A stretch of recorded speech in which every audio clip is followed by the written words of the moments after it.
अध्यक्ष महोदय, अध्यक्ष महोदय, दीजिए, इस प्रश्न के बाद ले लीजिए। सूचना मेरा ये शून्यकाल का था अध्यक्ष महोदय। अब बोले ना, जो विधानसभा के विषय पर आप शून्यकाल नहीं डाल सकते हैं, बोले आपको चैम्बर आने के लिए बोले, आप आइए बात करेंगे आपसे। चलिए। अध्यक्ष महोदय, हमने सरकार का ध्यान एक ऐसे महत्वपूर्ण विषय पर दुखदाई कहानी की ओर आकर्षित किया है जिससे इस राज्य के लाखों नौजवान जो अनुबंध के आधार पर काम कर रहे हैं, संविदा के आधार पर काम कर रहे हैं, दैनिक भोगी कर्मी के रूप में काम कर रहे हैं या आउटसोर्सिंग कंपनी के माध्यम से काम कर रहे हैं, उनके भविष्य को सुरक्षित करने के लिए इस प्रश्न को सरकार का ध्यान आकृष्ट किया। और इस सरकार से बड़ी आशान्वित थे लाखों नौजवान जब इनके दो निर्णय सामने आए। जिस प्रकार से पारा शिक्षकों का इन्होंने समस्या का समाधान का प्रयास किया, फिर दूसरा आपने देखा होगा कि जिस प्रकार से इन्होंने पुरानी पेंशन स्कीम को लागू किया, तो लोगों को लगा कि हम सबकी समस्या का भी समाधान ये सरकार त्वरित गति से करेगी। लेकिन जो उत्तर आया अध्यक्ष महोदय, बड़ी निराशा हाथ लगी है। हमें लगता है कि यह उत्तर उन लोगों के आशा में पानी फिरा है और यह उत्तर उनके भविष्य को सुरक्षित करने के लिए नहीं। अब इस उत्तर के सापेक्ष में मैं उन प्रश्नों को रखता हूं। अध्यक्ष महोदय, पहला प्रश्न है इनका, उत्तर में जो पहला खंड अगर आप पढ़ें तो मैं उसको पढ़ना चाहता हूं अध्यक्ष महोदय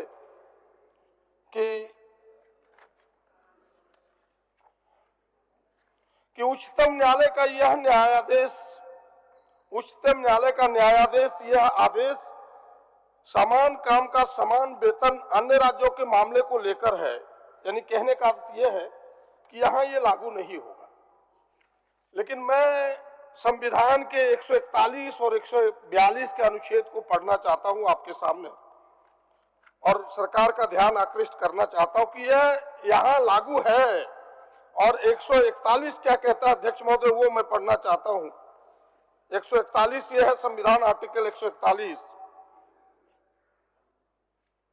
law declared by Supreme Court to be binding on all courts। इसके पहले हेडिंग ये है और फिर आगे लिखता है आर्टिकल कि the law declared by the supreme court shall be binding on all courts with in the territory of India.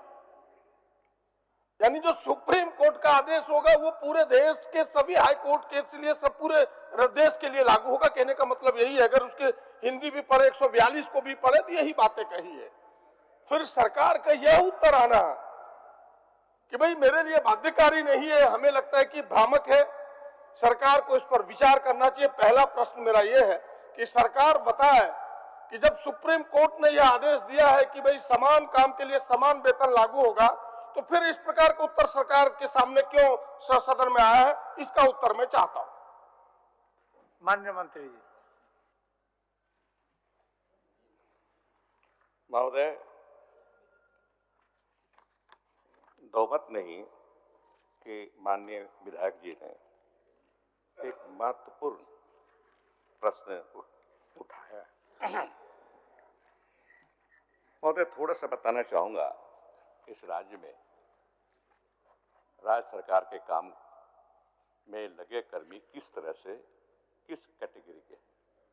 पहली कैटेगरी तो आरआर की है, रेगुलर रिक्रूटमेंट की। कमी आई झारखंड गठन के बाद सरकार को, तो एक आदेश निकाला गया जहां जरूरत हो वहां सैंक्शन पोस्ट पर कॉन्ट्रैक्ट में नियुक्ति की जाए। 1 साल के लिए, जरूरत हो तो उसको बढ़ाया जाए, अगले साल के लिए 3 साल तक बढ़ाया जाए। लेकिन इसी मध्य रिक्रूटमेंट हो ताकि रोजगार के बाजार में योग्य युवा जो हैं उनको मौका मिले नौकरी का। ऐसा नहीं हो पाया। सिद्धांत यही है। और रेगुलर रिक्रूटमेंट में जिस माननीय सदस्य जिस कोर्ट का सुप्रीम कोर्ट का उदाहरण दे रहे हैं, सुप्रीम कोर्ट तो एक फिलोसफर भी है अपने आप में, फिलोसफी के दर्शन की भी बात करता है। ओपनिंग सेंटेंस क्या है? Public employment in a sovereign socialist secular democratic republic has to be as set down by the constitution and the laws made there under our constitution scheme envisages employment by the government and its instrumentalities on the basis of a procedure established in that behalf.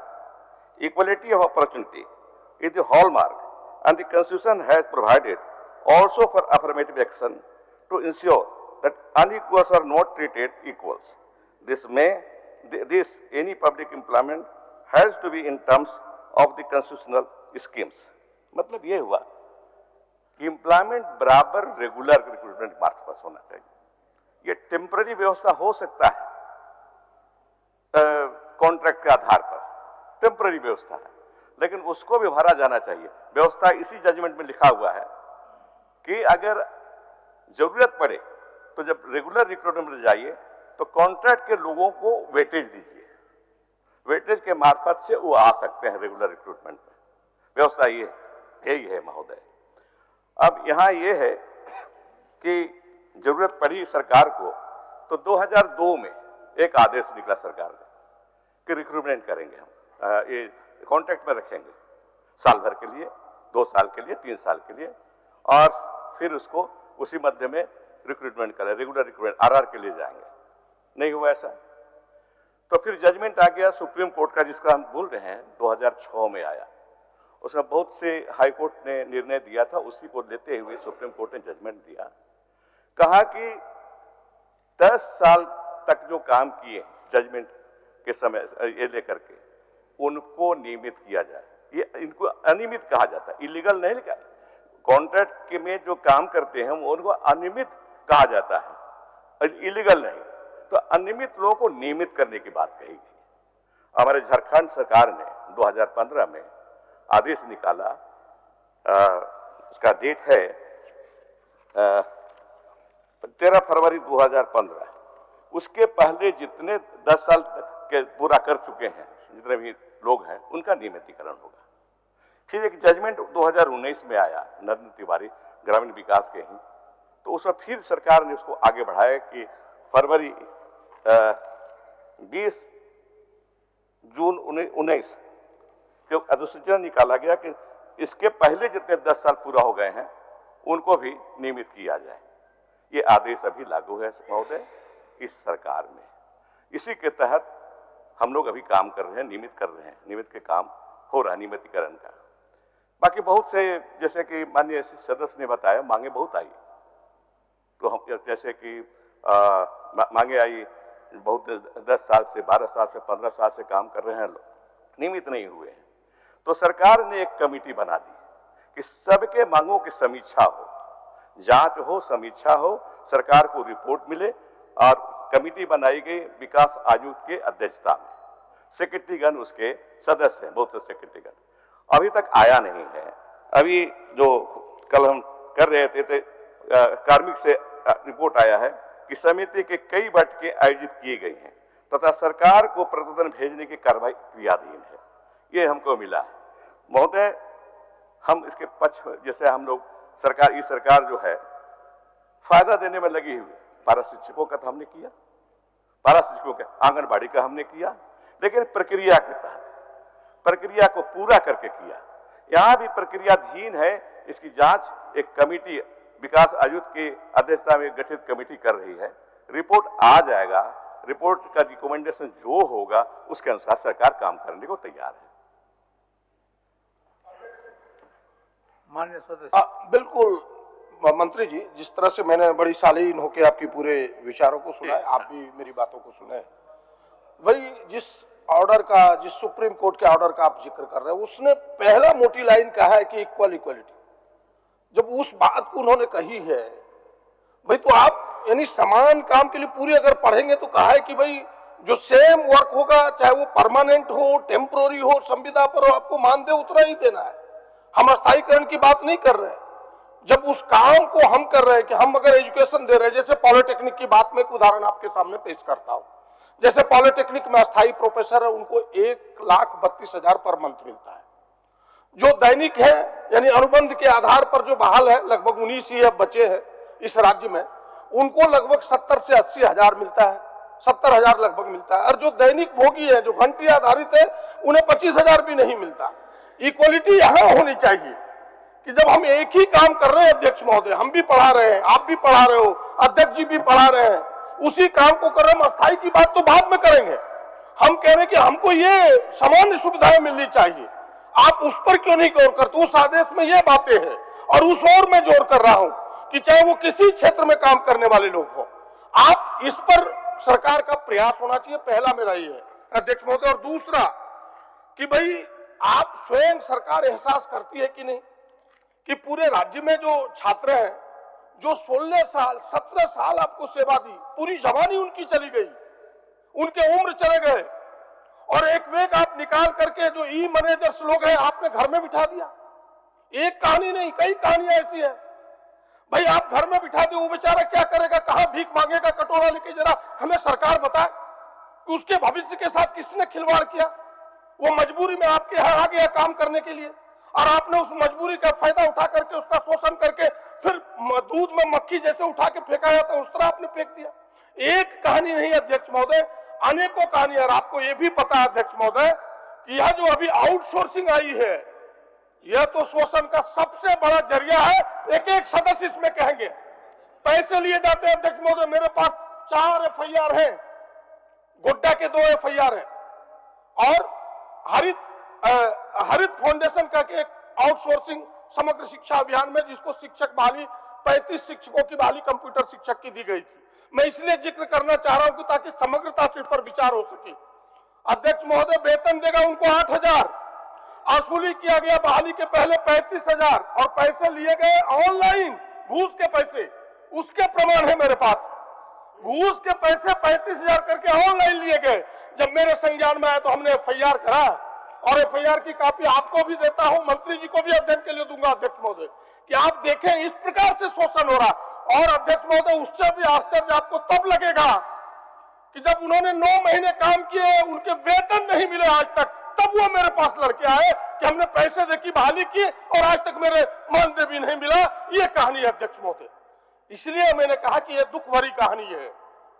ये हमारे बच्चे के साथ भी हो सकता है, आपके बच्चे के भी साथ हो सकता है, और सरकार है तो झारखंड के जितने बच्चे सब आपके बच्चे हैं।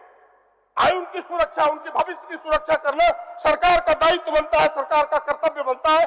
इसलिए इस हम प्रश्न को लाया है।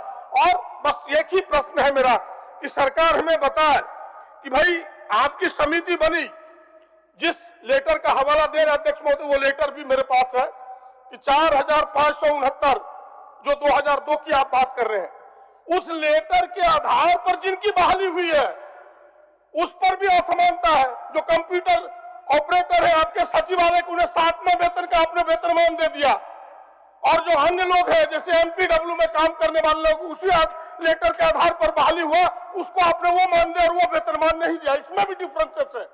आप किसकी बात कर रहे हैं? हम तो कह रहे हैं कि पग पग पर असमानता है, कदम कदम पर डिफरेंसेस है। हम उस डिफरेंसेस को खत्म करना चाहते हैं, उस अंतर को समाप्त करना चाहते हैं, और सरकार को हमें यह बताए। और इतना ही नहीं अध्यक्ष महोदय, जिस समिति की बात कर रहे हैं वह समिति बनी है, मुझे पता है। समिति समग्रता से विचार करे इन सारे बिंदुओं पर। और मेरे पास भी जब हमने कल अपने व्हाट्सएप से, अपने फेसबुक से छोड़ा, हजारों लोगों ने अपनी समस्या को मेरे सामने भी दिया, मेरे हाथ में एक एक पन्ने लोगों ने भेजा। यह समस्या छोटी मोटी नहीं है। सरकार केवल उत्तर देके अपनी पीठ नहीं थपथपा सकती है, सरकार को उसके समाधान के ठोस रास्ते निकालने होंगे। ये इसका उत्तर होगा अध्यक्ष महोदय, और यही उत्तर लेने के लिए मैं यहां खड़ा हुआ हूं। इसके समाधान के उत्तर क्या है सरकार के पास, ये हमें बताए। इतना ही मेरा प्रश्न है। चलिए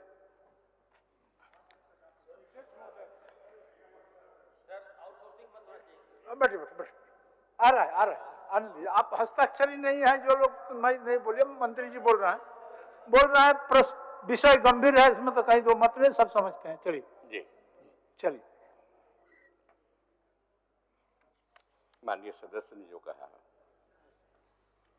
व्यक्तिगत रूप से एक व्यक्ति सहमत हो सकता है, लेकिन सरकार का अपना नियम कानून है। समान वेतन इसलिए नहीं मिलता है कि जो नियमित ढंग से कर्मचारी नियुक्त होते हैं वो ओपन बाजार से दिए जाते हैं। ओपन बाजार से ऐड निकलता है, विज्ञापन निकलता है, सभी अभ्यर्थी अपना आवेदन देते हैं, परीक्षाओं का आयोजन किया जाता है, परीक्षा देते हैं, कम ही सिलेक्ट होते हैं, ज़्यादा रिजेक्ट हो जाते हैं और तब नियुक्ति उनकी होती है। नियुक्ति के बाद ट्रेनिंग में भेजा जाता है, ट्रेनिंग के बाद कंफर्मेशन होता है, ट्रेनिंग के बाद वो सरकारी नौकरी में एक तरह से अस्थायी है जब तक उनका कंफर्मेशन नहीं हो जाए। और इक्वल अपॉर्चुनिटी सबको मिलता है, पूरे राज्य पूरे देश के लोगों नागरिकों को इक्वल अपॉर्चुनिटी, बराबर अपॉर्चुनिटी जो संविधान कहता है वो मिलता है। कॉन्ट्रैक्ट में क्या होता है, या फिर कहें इसमें आउटसोर्सिंग में क्या होता है, ओपन तो नहीं है, वो तो चुने हुए एक कमेटी बैठी है, कुछ लोग आए, इंटरव्यू दिया गया, रख लिया गया। उनका क्या दोष होगा सरकार सोचती है, वो मैं कह रहा हूं। व्यक्ति के रूप में क्या सोच होगी तो मैं पहले कह दिया, सरकार के सोच में संविधान को लेकर चलना पड़ता है। कॉन्ट्रैक्ट में लिया हम एक मालिक कंप्यूटर ये ट्रेंड आदमी को लेना है हमको, कितने लोग आते हैं, 10, 20, 100, 50, 60, बहुत से लोग कंप्यूटर जानते हैं, नहीं आते हैं।